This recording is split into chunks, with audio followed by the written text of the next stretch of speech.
Notre audition, d'autant que notre rapporteur a un train à prendre, donc on va essayer d'être relativement concis dans nos questions-réponses, puisque nous avons encore une autre audition après vous et qu'elle doit nous quitter pour 18 h. C'est ça? Même plus tard, je crois, 18h30. Mais bon, 18h30. on a le temps quand même. Hein. Oui, on a le temps, mais... à l'heure et non, oui, voilà.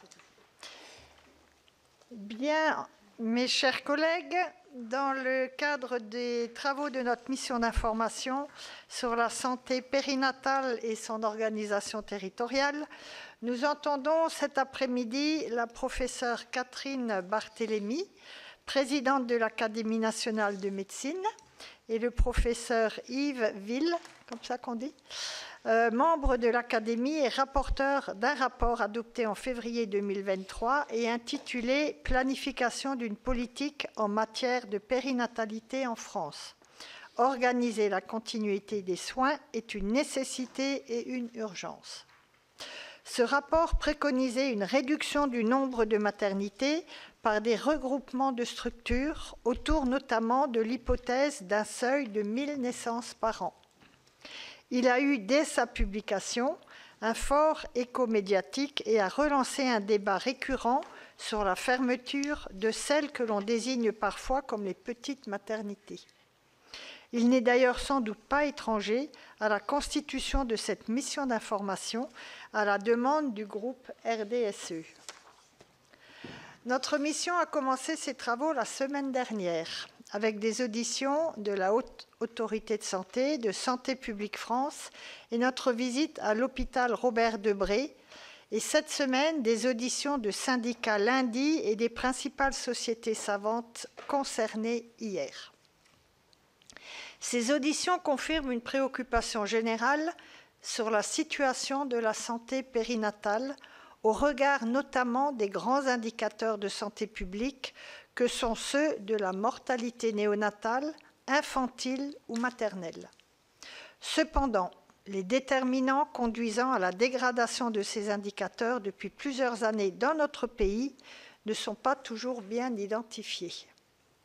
Particulièrement, le lien entre l'organisation des soins et notamment le maillage territorial en maternité et la qualité et la sécurité des soins n'est pas nécessairement établi ou bien mis en valeur. Vous comprendrez donc que vos conclusions puissent susciter des interrogations aux élus que nous sommes. Nos premières auditions soulignent en outre des évolutions constatées depuis une quinzaine d'années concernant les facteurs de risque associés aux grossesses. Sont notamment évoqués l'âge de maternité plus tardif, l'augmentation de la précarité ou une plus forte prévalence de l'obésité. En outre, la santé mentale des mères est devenue une priorité, alors que le suicide est désormais la première cause de décès des mères dans l'année qui suit l'accouchement.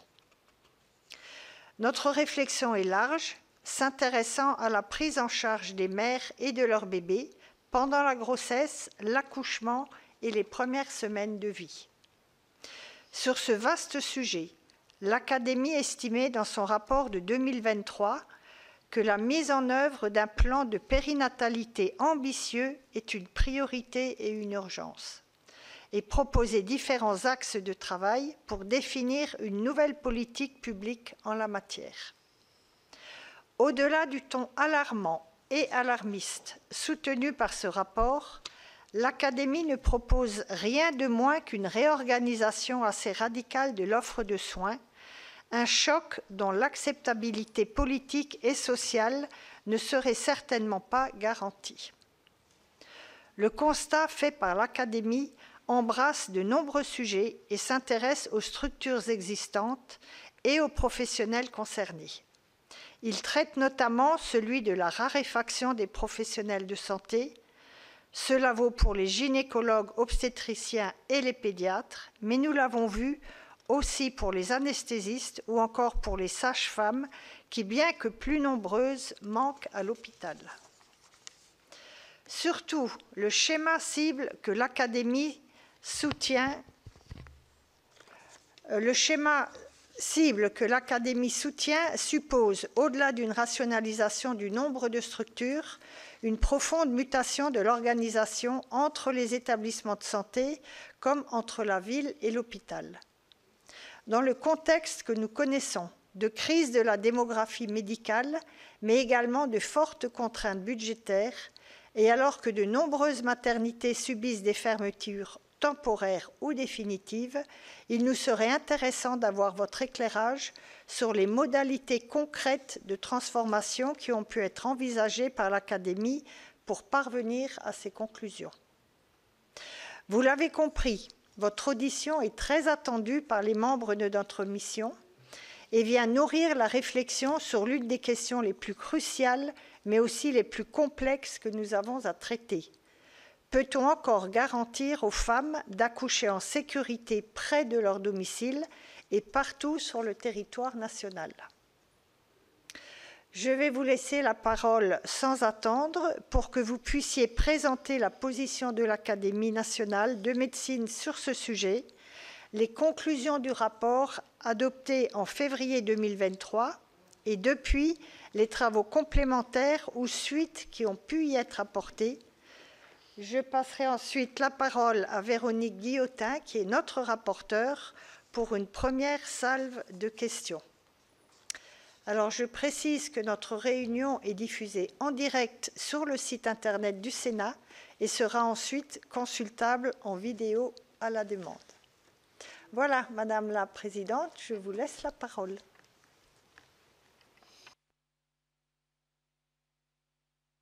Ça, voilà, c'est ça. Très bien, parfait. Merci beaucoup, Mesdames, Messieurs. C'est donc au nom de l'Académie nationale de médecine que nous nous exprimons cet après-midi sur votre invitation. Donc, je préside actuellement cette académie qui est composée de médecins, de spécialistes de la médecine, de la chirurgie, de la biologie médicale, de la pharmacie, de la santé publique et aussi quelques vétérinaires. Donc cette académie a pour but de fournir des renseignements et des avis sur des questions qui concernent non seulement la santé, mais aussi et surtout, je dirais, la prévention. La prévention en ceci que, pour éclairer les nouvelles pratiques et l'organisation de notre pays, dans la perspective d'éviter vraiment des difficultés non seulement et en ce qui nous concerne aujourd'hui, de développement de l'enfant à naître, de la santé des mères, de la santé des familles, et surtout dans cette période clé qui est celle de la naissance. Donc cette question de la périnatalité est, vous l'avez compris, à l'ordre du jour de notre académie. C'est vrai que notre pluridisciplinarité permet d'éclairer non seulement, je dirais, à la lumière des progrès de la science, ce qui peut constituer la vulnérabilité de l'enfant, de la mère, à cette période clé de la vie, mais aussi les forces. Et notre académie a produit deux types de communication qui ont été très largement validés par nos collègues, par nos consoeurs et confrères académiciens. Premièrement, ce rapport sur la planification d'une politique en matière de périnatalité en France, dont le rédacteur est ici le professeur Yves Ville, à qui je vais céder très rapidement la parole. C'est un rapport qui émane d'une commission de travail intitulée « Reproduction, développement et santé de l'enfant » au sein de l'Académie, et qui est présidée pour ses travaux par Yves Ville, par René-Charles Rudigoz et par Jean-Michel Asquette. Ce rapport, je vous l'ai dit, a été examiné, discuté et voté par une grande majorité de nos collègues académiciens. Les autres travaux qui ont été rédigés et qui sont issus de réflexions des groupes de travail, en particulier le groupe de travail qui s'intitule « Avenir de l'enfant et neurodéveloppement », qui est rattaché à la même commission 9 et qui est présidé par Paul Vert, Jean-Michel Asquette et moi-même. Et donc, au sein de ce groupe de travail, il y a une contribution majeure du professeur Pierre Gressens, qui est neuropédiatre et qui dirige une unité INSERM spécialisée dans l'étude du neurodéveloppement. Donc, il y a eu 3 communiqués, Grandir ensemble, Agir tôt et les parents acteurs du neurodéveloppement de l'enfant. Ces communiqués s'articulent, on va dire, de manière, je dirais, extrêmement efficace pour comprendre que dans l'écosystème qui va être celui de la naissance, avant, pendant et juste après, les regards croisés des scientifiques, des spécialistes de la médecine, du tout petit, de la femme de la mère, de la famille, mais aussi de la santé publique, ces regards croisés ont permis de dégager un certain nombre de recommandations sur lesquelles on pourra revenir si vous le souhaitez.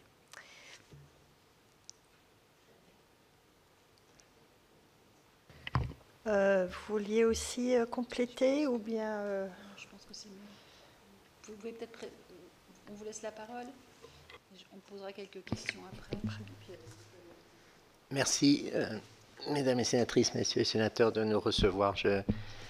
J'avais espéré d'ailleurs, lors de la publication de ce rapport, que ce moment viendrait. Donc c'est un grand plaisir d'être parmi vous, en effet, puisque ce rapport, d'abord d'où vient ce rapport, une des questions que vous vouliez nous poser était l'origine de ce rapport. Nous n'avons pas été saisis pour le réaliser, mais il faut comprendre que au sein de l'Académie de médecine, il existe en gros une vingtaine de membres dont la vie professionnelle a été ou est encore liée à la périnatalité. Ceci vaut pour, par exemple, on parlait de Paul Vert et de Bernard Salle, qui étaient conseillers de Madame Dienesch, et qui a instauré pour la première fois des consultations obligatoires pendant la maternité. Et les petits derniers, dont je fais partie, sont encore en activité. Donc nous avons sur la périnatalité une vision longitudinale, mais aussi transversale, puisque les 2 éminents membres de l'Académie que j'ai cités sont pédiatres, et je suis obstétricien.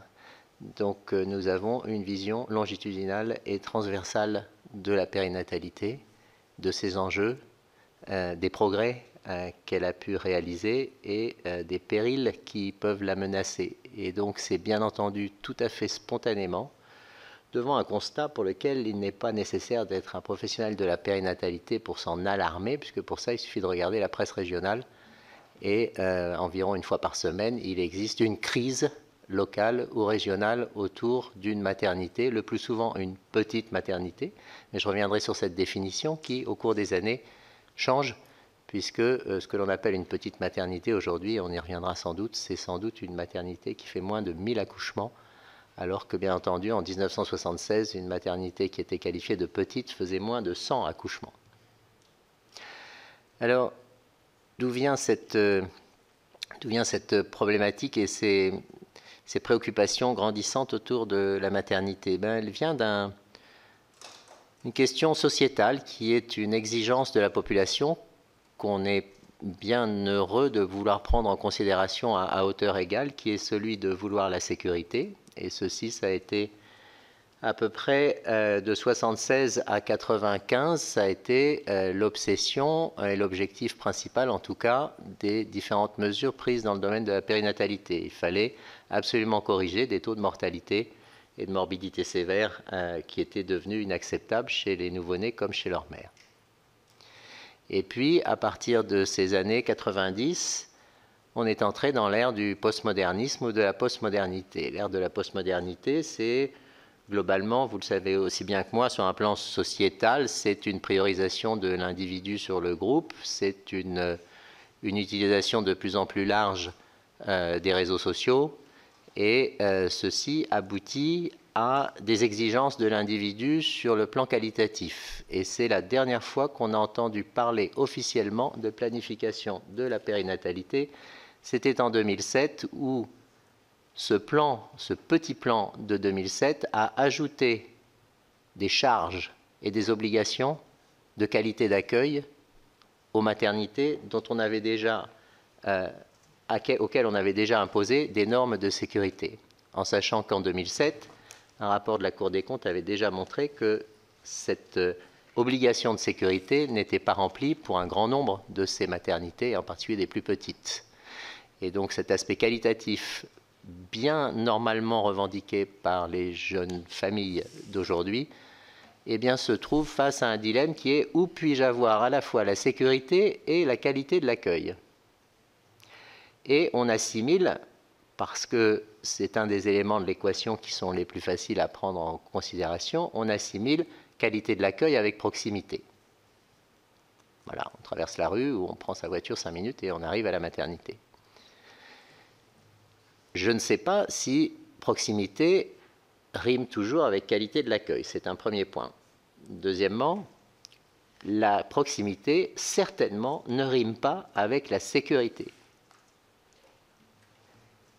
La sécurité, il est difficile de la définir autrement que par un cahier des charges quantitatif qui tient au personnel médical, aux moyens matériels présents sur place, et donc au niveau de prise en charge médicale qui peut être requis par essentiellement jusqu'à aujourd'hui un bébé qui serait trop petit ou trop prématuré. C'est sur le poids de naissance et sur le terme de naissance, ceci coïncide avec l'arrivée de Pierre, c'est sur ces critères qu'on a défini des niveaux de soins médicaux et plutôt que des niveaux, des types de structures qui sont les structures d'accueil mère nouveau-né de type 1, de type 2, de type 3, avec une capacité croissante à prendre en charge les pathologies, principalement des nouveau-nés. La mère n'a jamais été l'objet principal de cette typologie de maternité. Et même au sein donc des types 3, certains types 3 sont bien en peine d'accorder des soins nécessaires à une pathologie maternelle très sévère, alors qu'ils le sont pour un nouveau-né, et quelquefois vice-versa. Donc le paysage est très hétérogène, et ce qui a été remarqué par ce besoin de sécurité et ce besoin de qualité d'accueil, c'est une désaffection jusque-là bien évidemment spontanée, une désaffection des plus petites maternités et de type 1, qui diminue depuis 20 ans de 2% par an. Donc en 20 ans, on a perdu 40% de ces petites maternités, avec un recours pour une population dont le niveau de risque, et je reviendrai là-dessus, le niveau de risque n'était pas évalué comme nécessitant forcément une prise en charge dans une maternité de type 2 ou 3 très médicalisée, mais qui est venu y chercher la sécurité et qui se trouve frustré d'une qualité d'accueil qui n'est pas toujours à la hauteur de leurs attentes postmodernes, d'accueil de la famille, de pouvoir héberger la famille, de pouvoir y prendre son temps, de pouvoir avoir un entretien 1 à 1 avec une sage-femme.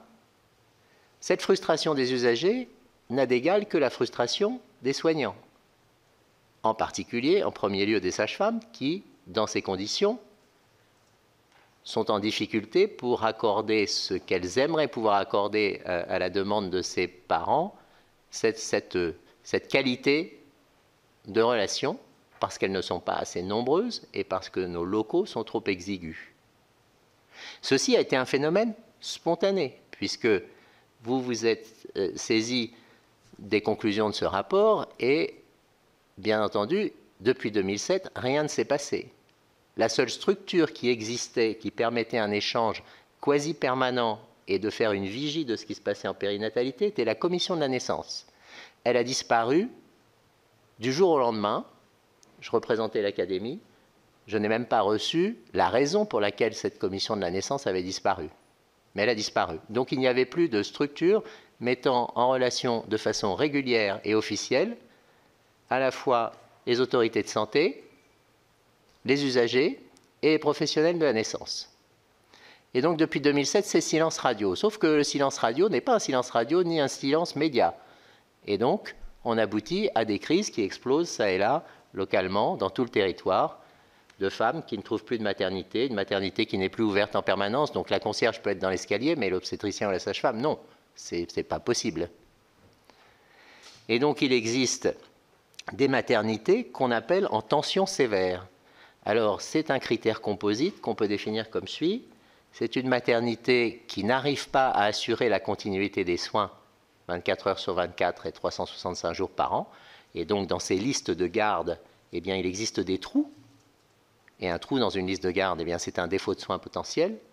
C'est une maternité qui a un recours quelquefois massif, voire exclusif à l'intérim. Et donc c'est un regroupement de mercenaires, et quelle que soit leur motivation et la bienveillance et l'intelligence qu'ils peuvent avoir dans leur travail, comme ils ne travaillent jamais ensemble, une situation de crise et d'urgence dans une maternité, si les gens ne se connaissent pas, quelle que soit la compétence individuelle, le résultat peut être une catastrophe simplement parce que ces gens ne sont pas habitués à travailler ensemble. Et c'est également une maternité qui va faire en sorte qu'avec moins de 7 équivalents temps plein pour l'occuper, va entraîner un burn-out qui affecte aujourd'hui plus de la moitié des gens qui y travaillent.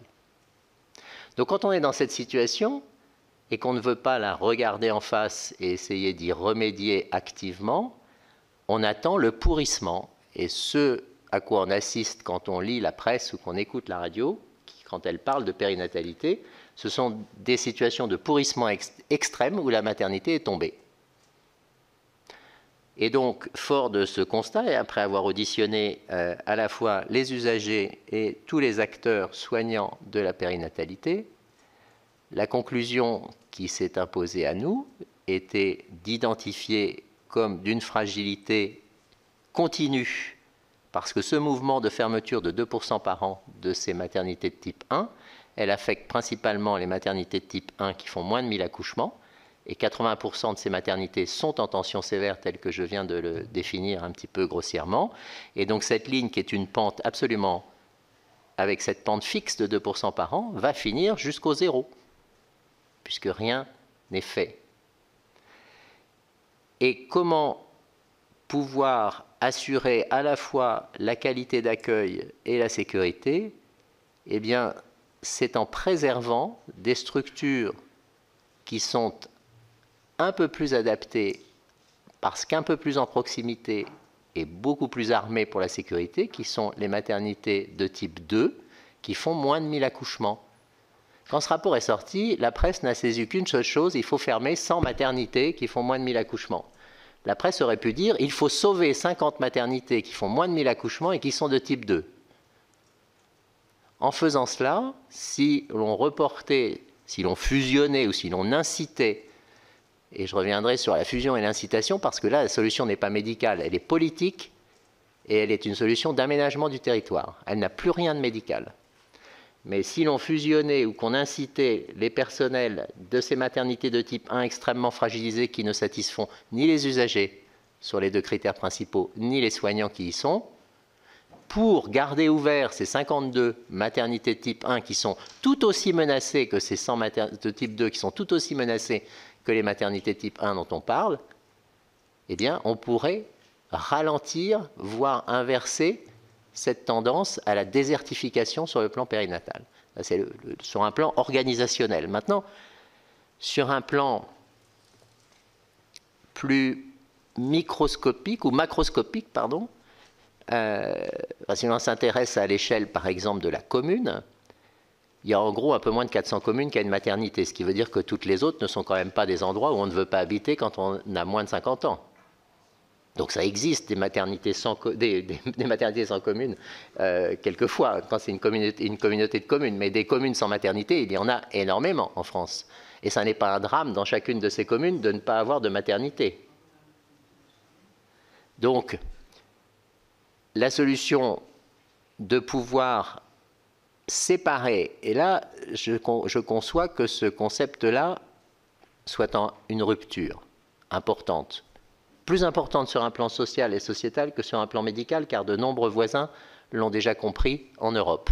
Je ne parle pas de pays plus éloignés sur un plan médico-économique et sociologique, mais de vouloir séparer le moment, l'acte d'accouchement, si on parle comme l'assurance maladie, si on veut séparer l'acte d'accouchement du suivi de grossesse et ensuite du postpartum, eh bien, on peut très bien assurer la sécurité et la proximité, peut-être à l'exception de l'accouchement lui-même.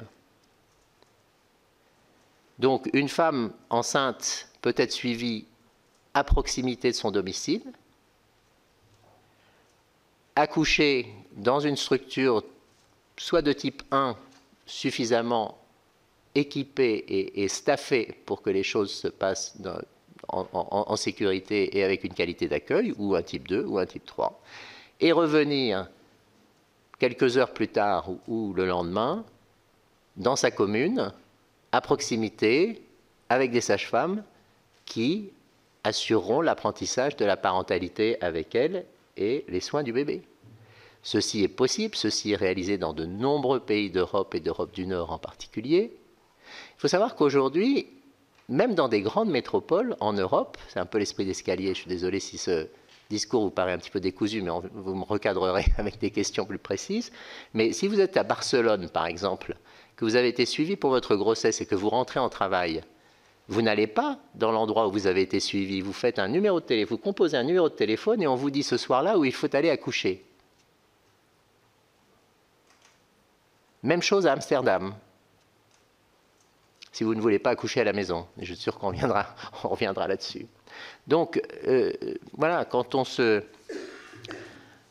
regarde, on se désole, mais si on se compare, on peut se consoler aussi sur le plan périnatal, à condition de ne pas perdre pied, et c'est la dernière limite où il faut réagir pour ne pas perdre complètement pied. Parce que se développent là-dessous, bien entendu, des conduites qui sont inadaptées, où on veut faire croire absolument, soit par conviction personnelle et donc, à notre avis, d'incompétence, soit pour des raisons qui ne sont pas médicales et qui peuvent être entendues sur un plan politique éventuellement local, que la sécurité, c'est la proximité. La sécurité n'est pas la proximité. Une femme en travail, il vaut mieux qu'elle soit en travail dans un camion de SAMU avec un personnel compétent que dans une maternité où on ne pourra pas réanimer l'enfant, en sachant, et je parle sous le contrôle de Pierre Gressens, qu'au moins 3% des accouchements dits normaux vont nécessiter une réanimation néonatale intensive. 3%. Est-ce qu'aujourd'hui, la société du risque ou d'aversion au risque dans laquelle nous vivons peut accepter un risque comme celui-là de 3%?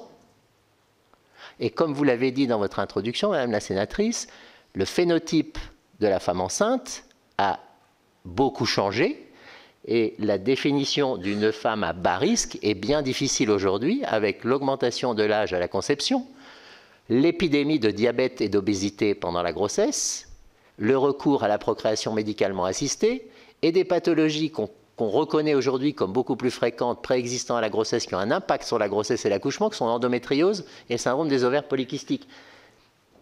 Il est très difficile, voire impossible, surtout si on ne s'en donne pas les moyens, et c'est malheureusement aussi par là que notre pays pêche dans la prévention et l'identification des risques, de savoir qui est à bas risque. Et s'il faut le découvrir le jour de l'accouchement, eh bien c'est trop tard.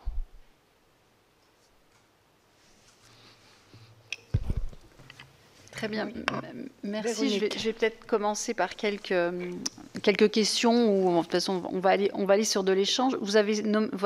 On a essayé d'avoir des chiffres qu'on a eu excessivement de mal à trouver. Alors, concernant le rapport, bien évidemment qu'il a fait du bruit. Vous deviez d'ailleurs vous en douter.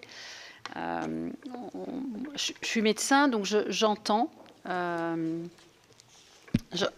le risque. Je comprends. On a eu beaucoup de professionnels effectivement de santé, obstétriciens, gynécos, réanimateurs, anesthésistes et puis sages-femmes, qui nous ont bien évidemment expliqué ce que vous nous dites là, qui nous ont également fait part de leurs problématiques de bien-être au travail, ou en tout cas de travailler dans de bonnes conditions et d'acceptabilité du travail aujourd'hui, qui n'est plus la même acceptabilité du travail qu'hier.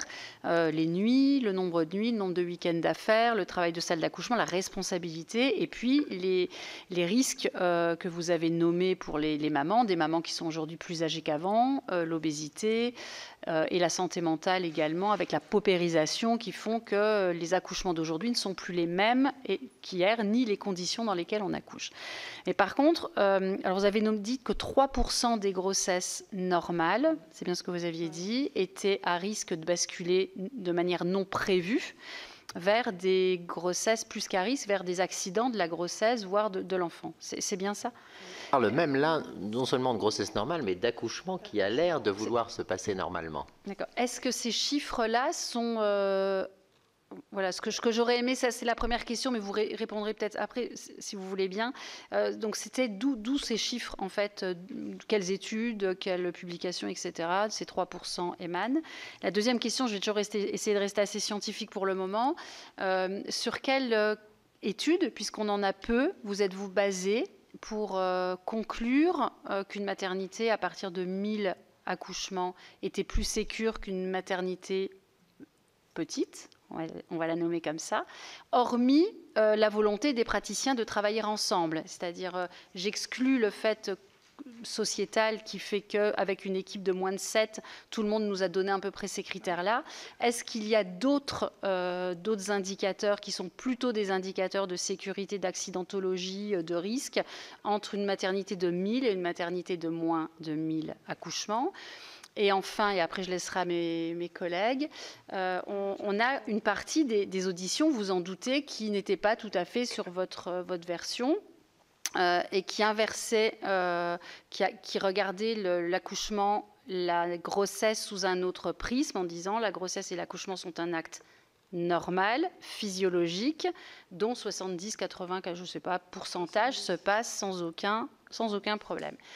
Et est-ce qu'il faut voir l'organisation et la gradation des maternités sous l'angle de la pathologie et du risque, ou est-ce qu'il faut le voir sous le fait de dire qu'à la base c'est normal, et plutôt partir d'une grossesse normale et de se dire qu'il faut anticiper et trouver les moyens, quand la grossesse, la fin de l'accouchement ne se passe pas bien, de diriger la femme vers un plateau technique plus sécure, pour avoir les deux versions en fait de l'organisation future. Et enfin, dernière chose, vous avez parlé des pays du nord de l'Europe, je crois les avoir reconnus, où il y avait des très grosses maternités avec des distances importantes, bien plus importantes que chez nous, où la mortinatalité est meilleure, enfin plus faible, voilà, pardon, est plus faible que chez nous, donc en fait avec des résultats qui sont meilleurs. Est-ce que vous pensez que c'est l'organisation, ou est-ce que vous pensez, comme nous sommes allés en Suède pour la santé normale hors grossesse, où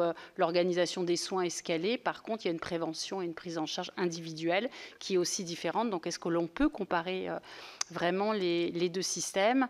Et j'avais une dernière question, mais je ne l'ai plus. Je pense que j'aurai peut-être l'occasion, mes collègues peut-être la trouveront d'eux-mêmes. Donc voilà, déjà ces premières questions, si vous voulez bien. Alors, je ne suis pas sûr de toutes les retrouver dans l'ordre, mais la question essentielle, c'est comment avons-nous défini une maternité de sur quels critères les maternités de moins de 1000 accouchements sont-elles moins sûres que les autres? Il y a deux éléments pour ça. Il y a cette définition qu'on a donnée de la tension sévère. Donc cette définition de la tension sévère, c'est celle qui recourt massivement à l'intérim pour des raisons opérationnelle de prise en charge des pathologies. C'est l'épuisement et le burn-out des gens qui y travaillent, c'est-à-dire des médecins qui effectuent plus de 5 gardes par mois dans ces structures et qui ont moins de 7 équivalents temps plein pour pouvoir constituer une équipe de soins avec une absence de rupture de la continuité des soins. 7 équivalents temps plein par équipe. Parce que Par tout le monde équipe. était par équipe. Par équipe. Ce qui ne veut pas dire que sur le site, on est 21, par exemple, 7 obstétriciens, 7 pédiatres et 7 anesthésistes, mais une équipe. C'est-à-dire que ces gens peuvent travailler aussi ailleurs, mais ils assurent la continuité des soins et le fait que les gens ne soient pas totalement épuisés par les gardes. Donc ça, c'était pour la tension sévère. Ensuite, eh bien, il y a une étude de l'INSERM qui regarde la morbimortalité maternelle, qui a été publiée, je n'ai plus l'année là sous les yeux, mais enfin, l'auteur principal, c'est Catherine de Notaro, qui regarde la mortalité. Et bien sûr, comme nous ne sommes pas, fort heureusement, dans les mêmes conditions qu'au Burkina Faso, on regarde aussi ce qu'on appelle chez les anglo-saxons un near miss, c'est-à-dire que cette situation aurait pu, voire dû, aboutir à une catastrophe si on ne l'avait pas rattrapé par les cheveux ou par chance. Et donc, là encore, ce qui apparaît comme étant un facteur de risque indépendant, c'est les petites maternités de moins de 1500 accouchements. Et en particulier, donc, moins de 1000 accouchements. Pour les raisons, probablement, que j'ai évoquées plus haut dans la définition de la tension sévère et des difficultés du travailler ensemble et efficacement quand on ne se connaît pas. Donc ça, c'était pour cette question-là. Si vous voulez, si ça ne vous ennuie pas de me relancer par le début des autres, parce que je crois les avoir... Oui, alors ça, je vais laisser Ouais, voilà, Pierre, c'est ça, il y avait cette Pierre vous parler de ces réanimations inopinées. Puis la comparaison avec les pays du Nord, oui, j'y sur reviendrai. la prévention, enfin voilà, la conduite individuelle en fait. Alors, bonsoir tout le monde, désolé, je suis arrivé en retard et honte sur moi. Voilà, je me suis perdu dans la cour. Désolé. Pour les 3%, moi je dirais que quelque part le 3%, je ne sais pas si c'est 3 ou 4 ou 5%, on peut discuter des chiffres. Ce qui est important de savoir, c'est que une grossesse, c'est un événement particulier. 99% des cas qui se passent bien. J'espère que vous, mesdames, voilà, mais les papas aussi. Mais il se passe de temps en temps, ça se passe mal. Donc 3%, je ne sais pas, c'est 3 ou 4, ou, on peut chicaner sur le chiffre. Ou 5, peu importe. Mais quelque part, quand ça se passe mal, et on ne peut pas le prédire, malheureusement. On n'a aucune façon de le prédire. Donc c'est pour ça que les maternités de petite taille, de moyenne taille, même de grande taille, je pense qu'Yville pourra vous le dire aussi, de temps en temps on a une catastrophe dans les maternités niveau 3. On ne peut pas le prévoir. Le problème, c'est que quand ça se passe mal, malheureusement, ça peut être la maman qui bascule de mauvais côté. Bon, voilà. Et puis surtout, moi, je suis pédiatre, donc je suis plus du côté enfant.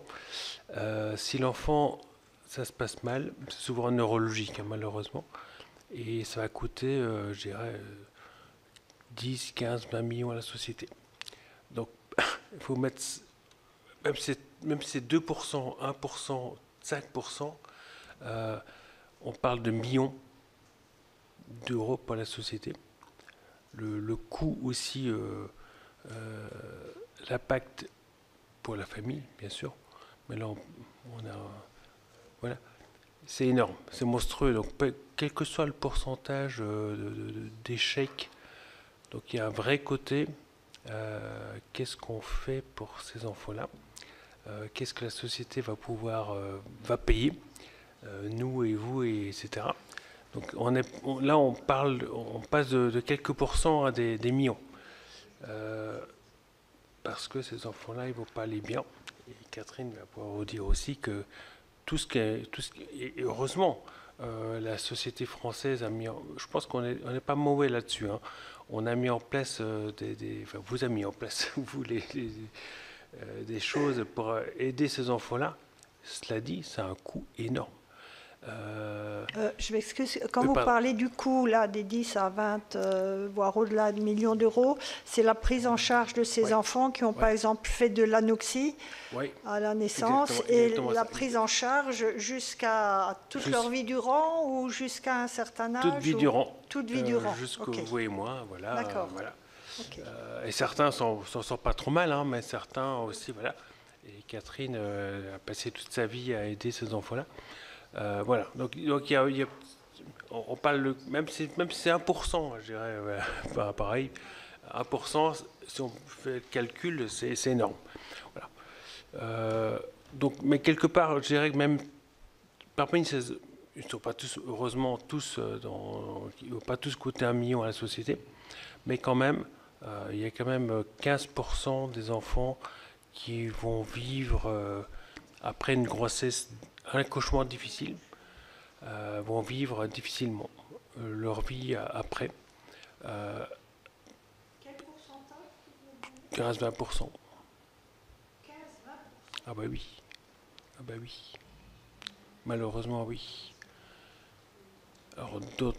Pardon. Oh, pardon. Je parle pas très fort. Je suis désolé. Je vais faire... C'est mieux comme ça? Non, merci. Désolé. C'est-à-dire que ces enfants-là, ils sont un petit peu dans le sous-marin. C'est-à-dire qu'on ne les voit pas tous. Ils vont être à l'école, les moins graves. Ils vont être un peu hyperactifs, ils vont courir dans la classe, ils vont être un petit peu problème de mémoire. Et donc à l'école, ils vont passer un petit peu en sous-marin. Mais c'est un manque à gagner aussi pour la société. Si vous prenez 15% de ces enfants-là, hein, les enfants qui...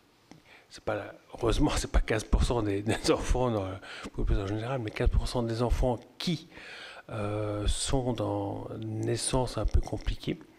Ces enfants-là, ils vont un peu échouer à l'école. Leurs parents vont aussi passer beaucoup de temps à s'occuper d'eux. Donc, quelque part, ils ne vont plus travailler non plus. Hein. Toujours la maman, hein, malheureusement. C'est pas le papa. Hein. Le papa, en général, s'en fout. Mais quelque part, ça va faire un impact économique monstrueux. Parce qu'en plus, on parle quelque part que la France n'a pas assez d'enfants pour le futur. Mais si ces enfants, 15% des enfants du futur ne sont pas performants, on ne va pas gagner non plus. Donc voilà, quelque part, c'est les 3% que disait Yves, ça se multiplie. Ces 3% qui deviennent, encore heureusement, hein, il y a 95% des grossesses qui se passent bien, qui vont bien. Mais cette proportion-là, elle coûte très cher. Elle a un impact énorme qui va au-delà des 3% des enfants. Les familles aussi payent cash. Beaucoup plus large. Si vous permettez, je vais donner la parole à mes collègues. Jocelyne Guidès pour commencer, et puis peut-être que ça va se recouper. Tout à fait. Oui, merci Madame la Présidente. Moi j'ai deux questions. Malgré le manque de pédiatres et de médecins généralistes et de ressources médicales, nous ne formons pas plus de professionnels spécialisés aujourd'hui. L'IGAS le pointait déjà en 2021 et nous faisons face au contraire à un risque de disparition des compétences spécialisées. L'écart entre les discussions, les annonces et les actions concrètes reste considérable. Certaines défaillances dans ce domaine sont profondément enracinées dans notre système de formation et de santé. Il est essentiel de souligner que le programme de formation des infirmiers puériculteurs diplômés d'État n'a pas été mis à jour depuis 1983. Donc 1983, je crois qu'il est peut-être grand temps de faire quelque chose. Ensuite, je suis un petit peu surprise parce que donc on a supprimé les petites maternités. Je suis quand même assez impressionnée. Depuis 20 ans, 40% ont disparu, ce qui est énorme, justement pour une question de sécurité. Et comment expliquez-vous qu'aujourd'hui, que la mortalité chez les jeunes enfants continue à augmenter en France? Tu veux que je réponde? Merci, madame. Le point précis que vous souleviez pour les infirmières puéricultrices, c'est une des recommandations de notre rapport. C'est de pouvoir former plus de puéricultrices, de leur donner un accès à la prescription, de façon à ce que les pédiatres, qui sont une des spécialités les plus sinistrées sur le plan des ressources humaines, et en particulier en ville, puissent avoir de l'aide. Et la puéricultrice diplômée qui aura une année de formation supplémentaire et un droit de prescription sera l'équivalent pour le pédiatre de ce qu'est la sage-femme à l'obstétrique. Et ça, c'est indispensable et c'est une des recommandations de ce rapport. Maintenant, comment expliquer on a beaucoup plus regardé fermer et pourrir les petites maternités qu'on ne les a fermées. La période de la fermeture, la grande période de la fermeture, elle s'est arrêtée en 95. Après, on les a regardés pourrir, comme je l'ai dit, dans leur histoire naturelle de carence de personnel, d'accidents, de manque de moyens, de manque de rentabilité et de fermeture. Non, jusqu'à ce que ce rapport propose de les fermer intelligemment, c'est-à-dire en les regroupant et en ne les fermant pas sous forme de disparition, mais de transformation d'un site d'accouchement en un site de suivi de la grossesse et d'accueil du postpartum des mamans, des familles et de leurs bébés. C'est ça qui est proposé. La simplification, le trait de plume de la presse sur la fermeture de 100 maternités, ça n'est pas ce que propose ce rapport. C'est une transformation de sites d'accouchement qui, à l'évidence, ne peuvent pas proposer à la fois la sécurité et la qualité d'accueil en des endroits de suivi performants et d'accompagnement ensuite à la parentalité une fois l'accouchement réalisé. Alors, un des obstacles, et particulièrement important de le souligner auprès des sénateurs, un des obstacles, parce que, petite parenthèse, je ne veux pas encombrer le débat avec mon parcours, mais on m'a reproché d'être le chef de service d'une maternité high-tech dans le 15e arrondissement et de se mêler de savoir ce qui se passait en Aquitaine ou ailleurs. Dans cette carrière, certes, il y a 12 ans à Necker, il y a aussi 10 ans à Poissy où j'ai réalisé la fusion des maternités de Poissy et Saint-Germain qui sont à 4 km l'une de l'autre à travers la forêt, pour lesquelles les maires des deux communes, à un moment députés et sénateurs pour l'un et l'autre, eh bien, trouvaient ça absolument inadmissible de fermer une des deux maternités alors que les deux étaient en souffrance. Et avant cela, j'ai travaillé en Angleterre pendant 5 ans où les regroupements de maternités sont quelque chose d'assez automatique et où une petite maternité est une maternité de 5000 accouchements. Et avant cela, j'ai travaillé en Afrique pendant 2 ans où le regroupement, le transfert des patientes et qu'est-ce qui est la sécurité vis-à-vis de la qualité de l'accueil ont une autre dimension. Donc j'ai un passé suffisamment étoffé et varié pour pouvoir effectivement regarder cela. Donc une suggestion qui est un exercice parlementaire, c'est de dire que si une femme accouche à côté, non pas dans la commune où elle va être suivie en postpartum et où elle a été suivie pendant sa grossesse, mais dans une commune d'à côté, et qu'elle revient, la déclaration à l'état civil pourrait être faite dans la commune où elle réside et où elle est suivie en postpartum. Si on arrivait déjà à cela, je pense qu'un grand nombre d'édiles locaux trouveraient ces recommandations beaucoup moins inacceptables, parce que avoir eu une maternité où on accouchait, avoir encore une structure de suivi de la grossesse et d'accueil du postpartum et ne plus pouvoir déclarer une naissance, c'est effectivement une frustration qui n'est pas normale. Et le fait d'avoir accouché à 20 ou 30 km et de revenir immédiatement dans sa commune de résidence, eh bien on devrait pouvoir déclarer l'état civil à cet endroit-là. La question sur la différence, le delta entre le fait qu'il y ait une petite maternité qui se soit regroupée, supprimée, fermée, et de toute façon les indicateurs de néonates qui se sont loin d'être améliorés. Alors pour les indicateurs néonates, je pense que Pierre est mieux placé que moi. En fait, c'est le schéma, c'est-à-dire qu'on dit qu'il faut regrouper pour être meilleur, et là, ça a fermé, entre guillemets, et on n'est pas meilleur. Donc c'était un peu le paradoxe que ma collègue voulait soulever. Alors, juste une partie de la réponse, c'est qu'on n'a pas fermé assez. Ça, c'est la première chose. Non, mais je passe pour la suite, je passe à Pierre. Mais... Alors, il passe peut-être chaude. Oui, alors, 2 choses. Je pense que, quelque part, la France n'est pas si mauvaise que cela en termes d'indicateurs néonat. On peut toujours faire mieux, hein, mais je suis d'accord avec vous. Mais on n'est pas si mauvais que cela. Je pense que quand même les plans de... Alors peut-être je suis un peu biaisé, parce que je pense que je suis un peu biaisé par le côté niveau 3, néonatologie niveau 3, donc universitaire, hein, très très haut niveau, où là on est vraiment très très très bon. Alors peut-être que niveau 1, on est peut-être moins bon que le reste de l'Europe. Je suis peut-être d'accord avec vous, et peut-être qu'il faut qu'on fasse mieux.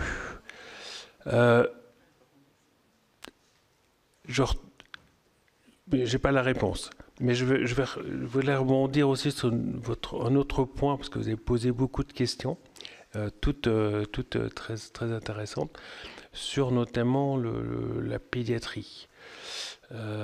Et là, c'est vrai que ce que vous disiez est totalement vrai. La pédiatrie peut-être que d'autres spécialités médicales aussi, moi, comme je suis pédiatre, je rebondis dessus, c'était sinistré pour plusieurs raisons. La première, c'est que la pédiatrie n'attire plus trop les internes, enfin, les futurs internes, hein, c'est pas un truc qui leur paraît super intéressant. Bon, voilà. Deuxièmement, et c'est normal et c'est compréhensible, et je suis très content de voir autant de dames autour de la table, la pédiatrie est très féminisée, ça c'est normal, mais avec le côté qui va avec, c'est que beaucoup de pédiatres féminines ont des enfants et donc travaillent à mi-temps. Donc le nombre de pédiatres qu'on a en France, en fait, il est faux. Il faut quasiment le diviser par, peut-être pas par 2, mais enfin par 1,5 quelque part. Donc quelque part, on est quand même... et nous, on le voit à Robert Debré. Hein. Moi, je suis à Robert Debré, donc dans quasiment au-delà du périphérique. On tombe au-delà du périphérique dans 95, 13. Et on voit, on a un déficit majeur. Les deux gros départements, 13-15, qui sont deux gros départements parisiens, pas d'Île-de-France, pardon, il n'y a plus de pédiatres. Et donc, on l'a vu avec le Covid. Hein, avec le Covid, les enfants n'étaient plus vus par qui que ce soit. Et c'est vrai partout. Il y a des déserts médicaux, mais les déserts médicaux pédiatriques sont bien pires que le reste. Or, les enfants, c'est quand même l'avenir de notre pays. Donc votre question, oui, comment faire pour revaloriser la pédiatrie et la médecine générale? Et je comprends, hein, les médecins généralistes, ils font l'Alzheimer jusque le cancer du pancréas. Donc pour eux, l'enfant, ça leur fait peur quelque part. Donc il y a de moins en moins de généralistes qui s'occupent des enfants parce qu'il ne peut pas tout faire. Et c'est pas une critique par rapport aux généralistes. Voilà, il ne peut pas tout faire. Donc quelque part, la pédiatrie est un désert médical bien pire que tout le reste. Il faut qu'on fasse quelque chose par rapport à ça, parce que sinon, on parle des maternités, bien sûr, mais la pédiatrie aussi, la petite enfance, 1 an, 2 ans, 3 ans, même les vaccins, hein, on n'en sort plus. Et Catherine va vous dire que la prévention, le diagnostic des troubles du neurodéveloppement, qui est quand même 10% de la population, on n'est pas bon parce qu'il n'y a personne pour le faire. Alors, vous parliez des troubles du neurodéveloppement. Notre collègue Jocelyne Guidez a beaucoup travaillé sur le sujet, justement, et elle a noté pas mal de difficultés. Moi, je voulais juste, avant de donner la parole à notre collègue Annie Le Houerou, vous dire, puisque vous parliez de la déclaration de l'état civil dans la commune de résidence, je voulais vous dire que notre groupe Union du Centre a déposé en janvier 2020 une proposition de loi en ce sens, mais qui malheureusement n'a pas poursuivi son chemin à l'Assemblée nationale. Mais bon, on va peut-être essayer de... suite à ce que vous nous dites, de la réactiver. Professeur, je crois que vous aviez quelque chose à préciser. Un petit complément sur les structures d'accueil des enfants, des nouveau-nés en détresse. Je sais que Elsa Kermorvan est venue hier au Sénat. Je ne sais pas si c'est vous qui l'avez auditionnée pour la Société française de néonatologie. En tout cas, elle a dû vous parler du déficit de lits de réanimation pour 1000 naissances. Donc, une des réponses à votre question, madame, c'est qu'en France, on va de 0,6 à 1,3 lits de réanimation pour 1000 naissances, ce qui est 4 à 5 fois moins qu'aux États-Unis, par exemple.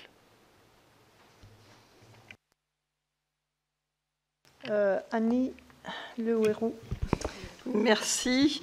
Alors, j'ai cru comprendre que vous disiez que la question de la fermeture des maternités était liée aux questions de sécurité. Est-ce qu'on a des chiffres précis qui nous indiquent que les risques, le taux de mortalité est plus important dans les petites maternités que dans des plus grandes maternités? Est-ce que le nombre d'événements indésirables graves, je crois que c'est comme ça qu'on les appelle, est plus important dans les petites maternités que dans les grandes maternités? Donc c'est ma première question. Une deuxième question, est-ce qu'on suit, mais je ne sais pas si c'est à vous qu'il faut poser la question d'ailleurs, les accouchements à domicile du fait du choix des femmes, en fait, de refuser d'aller dans des grosses structures, donner la naissance à leur enfant, et qu'il y a une rupture finalement entre l'accompagnement prénatal et l'accompagnement postnatal. Parce qu'en fait, les témoignages des femmes sont nombreux pour nous dire qu'elles ne veulent pas, en fait, elles veulent être accompagnées de manière sereine par une équipe qui les accompagne du début de la grossesse jusqu'à l'accouchement, qui est un acte important pour elles, et accompagnées ensuite en post-natalité. Et puis, dernier point, vous expliquez finalement, enfin c'est ce que vous nous avez dit quand la question a été posée, sur la préconisation du chiffre de 1000 naissances pour une maternité, au minimum pour une maternité sécure. Et puis ensuite, vous avez expliqué ce chiffre pour des questions d'organisation de travail et de confort tout à fait légitime des équipes dans la prise en charge de qualité de la maman et du bébé. Mais moi, je m'interroge sur le fait que vous ne vous battiez pas et vous ne nous avez pas dit que le problème était un problème d'abord de démographie médicale et qu'il fallait trouver des solutions pour que nous ayons plus de pédiatres, vous l'avez un petit peu dit pour les pédiatres, mais aussi plus de gynécos, plus de sages-femmes, etc. Donc plus de professionnels de santé pour répondre aux besoins des femmes. C'est-à-dire que plutôt que de dire il faut qu'on gère la pénurie et c'est comme ça et on fait des super maternités usines, est-ce qu'il ne vaudrait pas mieux dire le besoin des femmes est celui-là, et des bébés et des enfants, en proximité, parce que derrière le suivi pédiatrique que vous évoquez et les difficultés de ces enfants en difficulté, ce sont aussi des rendez-vous chez des spécialistes, etc. Donc chez des familles qui, le plus souvent, en milieu rural, n'ont pas la mobilité, n'ont pas les moyens pour se déplacer dans des grands centres CHU où leurs enfants, où eux-mêmes ou leurs enfants peuvent être pris en charge dans de bonnes conditions. Donc en termes d'équilibre finalement bénéfice-risque, moi je ne suis pas sûre que la solution soit de très grandes maternités, de très grands centres, très éloignés finalement des lieux d'habitation des personnes, si on veut un aménagement du territoire équilibré et une qualité de vie avec les services qui vont avec. Donc moi je m'interroge et je m'étonne que vous n'ayez pas eu... Je vais vous répondre, madame. Enfin, je vais vous répondre sur le prisme qui est le mien, c'est-à-dire que dans désert médical, il y a médical et il y a désert. Donc quand vous êtes dans une région qui est richement peuplée de gens jeunes, cette question ne se pose pas. Il y a une maternité, elle est fréquentée et il y a des jeunes gens qui y habitent, que ce soit des consommateurs de soins médicaux ou des gens qui les prodiguent. Quand on est dans un désert médical, eh bien, le plus souvent, la population est plus âgée, donc les soins qui sont les plus nécessaires ne sont pas forcément des soins de périnatologie. Et, voyez-vous, les soignants, les médecins, quelle que soit leur spécialité, ont le même âge que leurs patientes. Et donc, ils ont les mêmes désirs. Et par conséquent, ils ne souhaitent pas travailler tout seuls. C'est un concept, il ne faut même pas essayer d'y revenir, c'est un concept qui a disparu, et une fois pour toutes. Quand vous prenez nos efforts pour peupler la population de gynécologues obstétriciens, dont la moyenne d'âge aujourd'hui est de 56 ans, en France, les obstétriciens, je parle des obstétriciens, ça la moyenne d'âge en France des praticiens. Eh oui, pour l'obstétrique, hein, je ne parle pas de la gynéco-obstétrique qui est un mirage. C'est une spécialité qui est très large, qui est faite que de sous-spécialités. Et donc chaque année, on remplit le tonneau des Danaïdes en augmentant le nombre d'internes dans la filière de gynécologie obstétrique. On en est à 200 par an. On est parti de 40 par an il y a 10 ans. Donc en 10 ans, on a quintuplé le nombre d'internes en gynécologie obstétrique. Dès le départ de leur internat, seuls 50% d'entre eux disent qu'ils feront de l'obstétrique. Et quand ils feront de l'obstétrique, ils ne veulent plus prendre de garde après 50 ans et ils ne veulent pas travailler dans des structures où ils seront moins de 7 pour avoir une vie normale que leurs patientes attendent pour elles-mêmes. Et donc, vous n'arriverez pas à peupler une maternité de moins de 1000 accouchements dans un désert médical avec 7 obstétriciens contents d'y travailler et compétents. Vous n'arriverez pas à résoudre cette équation aujourd'hui avec les données que nous avons de la démographie médicale et qui vont ne faire que empirer. L'obstétrique est une spécialité en désaffection. Je ne parle pas de la gynécologie, la chirurgie gynécologique, l'infertilité, l'échographie. Tout ça va très bien et pour la plupart de ces choses-là, pour l'échographie, pour le suivi de grossesse et le suivi gynécologique, les sages-femmes font aussi bien, voire mieux que les médecins. Mais pour autant, les salles de naissance, les maternités, l'obstétrique elle-même, ça n'est pas, comme pour la pédiatrie, une spécialité qui a la cote auprès des plus jeunes. Et quand elle l'a, ils veulent travailler dans de bonnes conditions à leurs yeux. Et leurs bonnes conditions à leurs yeux, c'est de travailler dans des équipes dynamiques, suffisamment nombreuses pour échanger des idées et avoir des collègues à qui on peut demander de l'aide ou des conseils. Vous ne trouverez plus le jeune, si vous prenez un jeune obstétricien par l'oreille et que vous le mettez dans un désert médical, il n'assumera pas ce que faisaient ses aînés, ce qu'ont fait ses aînés pendant des générations. Ça n'est plus du tout d'actualité. Il ne faut pas attendre des médecins une attitude différente de celle du public. Oui,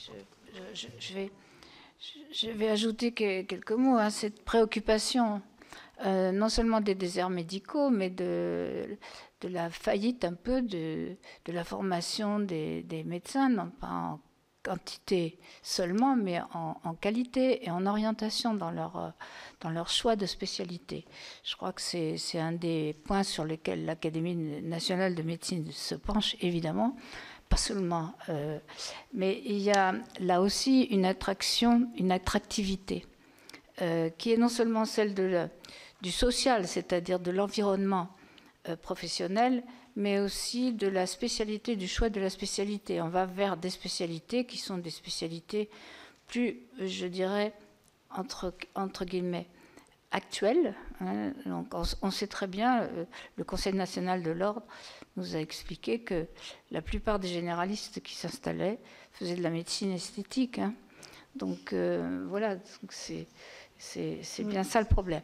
Donc c'est un sujet qui est sur la table et on va tous se mettre ensemble pour non seulement augmenter le nombre des médecins, mais aussi les aider à résoudre des problèmes de santé publique qui sont les nôtres. Une question encore.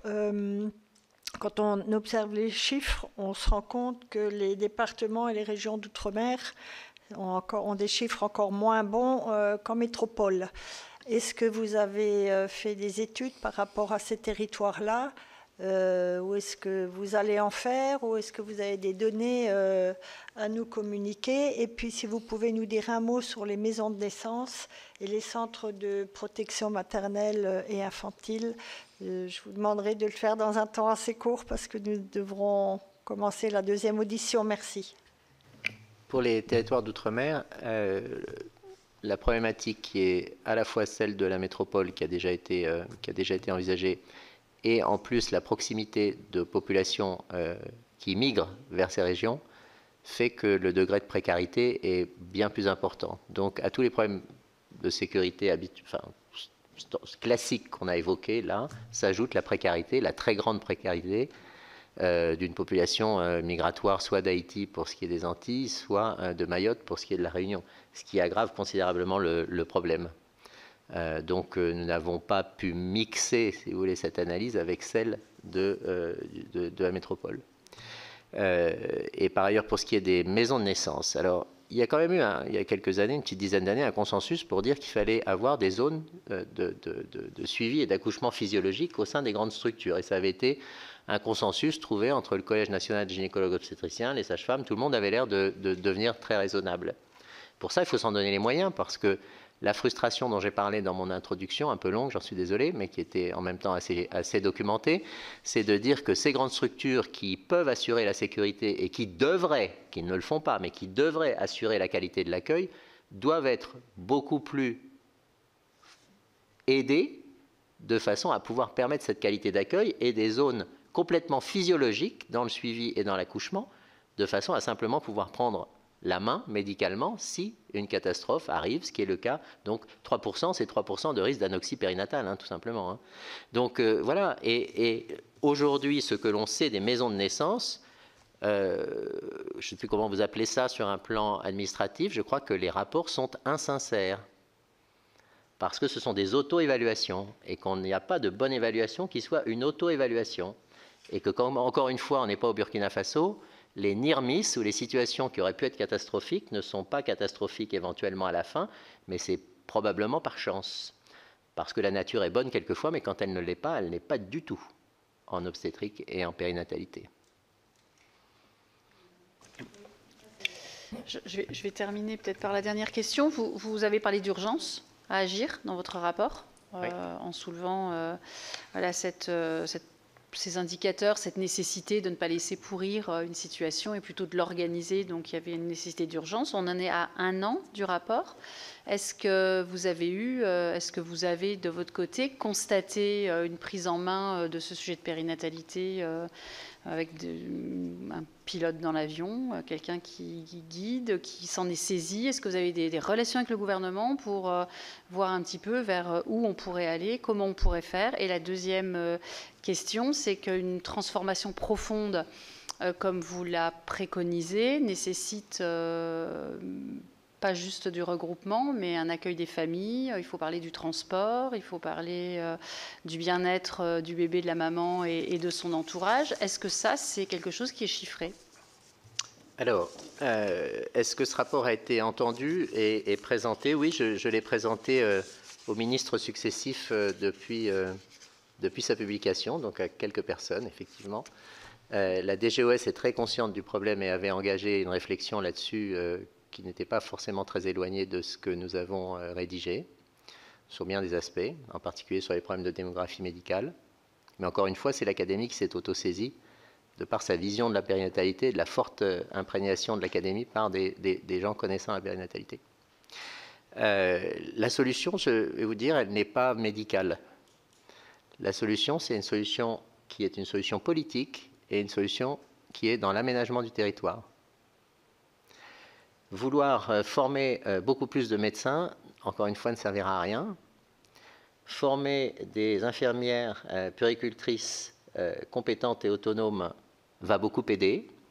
Et les sages-femmes sont une profession exceptionnelle dans le milieu de la périnatalité, puisqu'elles peuvent faire face à peu près à tous les aspects dont on a parlé, sauf bien entendu les extractions instrumentales et la gestion des grossesses à haut risque ou pathologiques. Et aujourd'hui, il faut donner les moyens à ces différents acteurs de la périnatalité de travailler dans de bonnes conditions. Pour ça, ça nécessite une prise de conscience des politiques locaux, avec un grand P, car je considère, comme beaucoup de citoyens, que c'est un rôle absolument essentiel. Et pour l'avoir vécu, encore une fois, entre Poissy et Saint-Germain, je peux dire que c'est clé dans à la fois la création du problème et dans sa résolution. Donc il faut que l'on arrive au moins sur un plan sociétal, sinon encore médical pour beaucoup, à séparer la sécurité de l'accouchement de la qualité de l'accompagnement, parce que ça n'est pas du tout incompatible, et qu'une commune qui avait une maternité qui faisait des accouchements, elle peut être très valorisée vis-à-vis de ses administrés et de sa population en offrant un suivi absolument remarquable, d'autant qu'une des rares choses que nous a apporté le Covid de façon bénéfique, c'est la télémédecine et le travail en réseau, par définition, et ensuite de reprendre cette famille dans son sein pour l'accompagnement à la périnatalité quelques heures après l'accouchement. Les SAMU, dont un des éminents représentants a été ministre et avait bien reçu ce rapport, les SAMU sont prêts et les sages-femmes sont très volontaires pour participer à l'activité des SAMU de façon à assurer la sécurité des transports, à l'aller comme au retour. Il y a un plan d'engagement en périnatalité qui permet quelques nuitées d'hôtels hospitaliers déjà aujourd'hui par l'assurance maladie. Il faut étendre cela, non pas à 5 jours, mais à presque 3 semaines, parce que quelle que soit cette offre que l'on fera, elle sera toujours, y compris sur le plan médico-économique, un bénéfice par rapport à vouloir garder des structures ouvertes qui n'assureront ni la sécurité finalement, ni la qualité de l'accueil. Donc les hôtels hospitaliers, les maisons familiales et les centres de proximité bien gérés, avec des sages-femmes et des puéricultrices, à notre avis, c'est ça la solution pour la grande majorité des zones qui sont particulièrement tendues sur ce plan-là en France. Juste Oui, je vous en 3 prie. secondes, merci. Tout à fait d'accord avec Yves. Je dirais juste qu'il y a aussi peut-être une autre option, enfin, pas une autre, une option en plus qui est très peu coûteuse et peut-être très efficace, mais ça va prendre du temps. C'est en fait c'est la parentalité. Évidemment, ce dont parle Yves, c'est des grosses catastrophes qui vont coûter cher, etc. On en a parlé tout à l'heure, les enfants handicapés, etc. Mais je pense qu'en France, on a un gros déficit de connaissances pour les jeunes futures mamans de ce que c'est une parentalité. Et je pense qu'il si on mettait des programmes à l'école dès 14-15 ans, qu'est-ce que c'est d'être une maman, d'être un papa aussi, parce qu'il faut aussi que les papas soient aussi un petit peu conscients, c'est plus compliqué, mais voilà. Ça coûterait pas cher, ça peut rapporter gros, leur expliquer ce que c'est, qu'il y ait des relais. Elle peut poser des questions, l'infirmière de l'école, etc. Ce serait pas cher, ça pourrait apporter très fort. Les Nordiques font ça très bien. Ils ont une formation, une fille de 15 ans en Suède, elle sait ce que c'est avoir une grossesse, éduquer un enfant. Très bien. Nous en France, 0.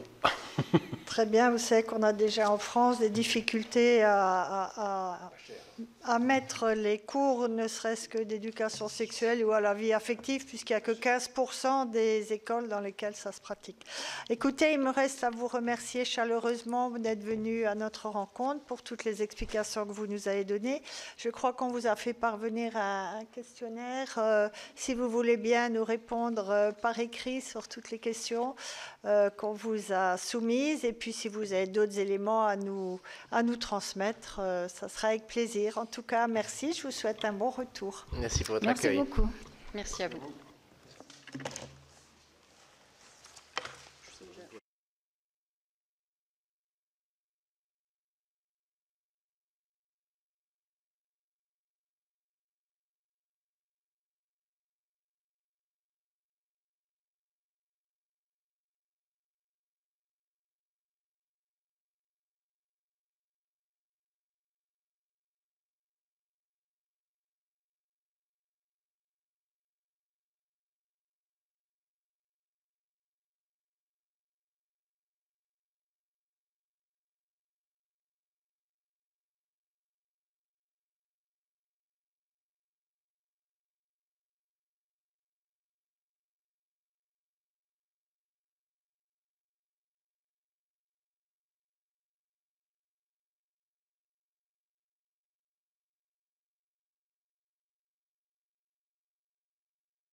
Merci. Écoutez, bienvenue, bonjour, bonsoir.